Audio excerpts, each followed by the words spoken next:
11 जून 2025 को 20 crore P network token एक खास लिक्विडिटी रिजर्व वॉलेट से निकाल लिए गए। यह रिजर्व एक बड़े गुल्लक जैसा काम करता है जो ट्रेडिंग और मार्केट को स्टेबल रखता है। यह खबर सबसे पहले क्रिप्टो कमेंटेटर मून जेफ ने बताई, जिससे कम्युनिटी में तुरंत हलचल मच गई। इतनी बड़ी रकम निकालना आम बात नहीं है।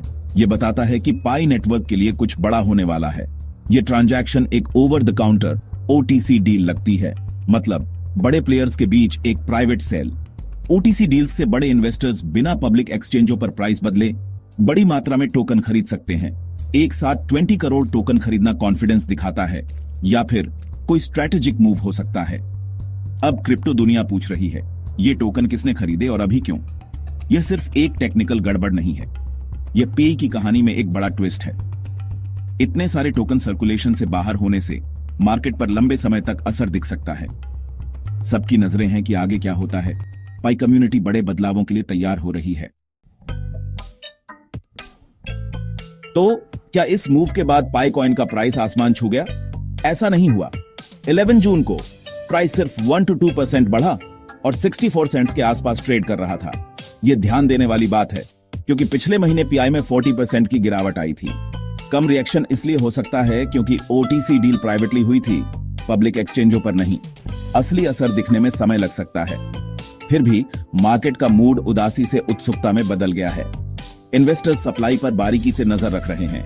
कम टोकन का मतलब है डिमांड बढ़ने पर ज्यादा प्राइस।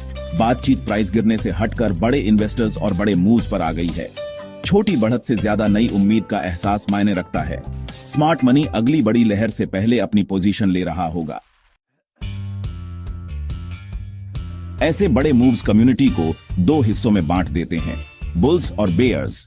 बुल्स जैसे मून जेफ 20 करोड़ टोकन की खरीद को बहुत बड़ा कॉन्फिडेंस मानते हैं, शायद एक रैली की शुरुआत। अगर पाई $1.20 के रेजिस्टेंस को तोड़ता है तो उनका मानना है कि यह $2 तक जा सकता है। बुल्स के लिए यह OTC डील एक ब्रेकआउट के लिए फ्यूल है और इस बात का सबूत है कि अंदरूनी लोग अच्छी खबर की उम्मीद कर रहे हैं। बेयर्स जैसे डॉक्टर ऑल्टकॉइन अभी भी शक में हैं। उनका तर्क है कि एक बड़ा ट्रांजैक्शन पीआई की गहरी समस्याओं को ठीक नहीं करता है। अपडेट की कमी, अनक्लियर रोड मैप और कम हुआ यूजर ट्रस्ट। बेयर्स को शक है कि यह अंदरूनी हेरफेर हो सकता है, न कि असली बाहरी इन्वेस्टमेंट। उन्हें पारदर्शिता, एक मैनेट लॉन्च और असली प्रोग्रेस चाहिए, सिर्फ टोकन ट्रांसफर नहीं। तब तक वे इसे हवा हवाई से ज्यादा कुछ नहीं मानते। बहस जारी है, दोनों पक्ष असली बदलाव का इंतजार कर रहे हैं। पाई फैंस के लिए अगली बड़ी तारीख 28 जून है, पाई डे 2। कम्युनिटी को बड़े अनाउंसमेंट की उम्मीद है, शायद मैननेट लॉन्च या बाइनेंस लिस्टिंग भी। 20 करोड़ टोकन मूव का समय अनुमानों को हवा दे रहा है। क्या कोई बड़ा पार्टनर किसी बड़ी चीज के लिए तैयार हो रहा है? उम्मीदें बहुत ऊंची हैं कि पाई डे 2 प्रोजेक्ट का मास्टर प्लान बताएगा।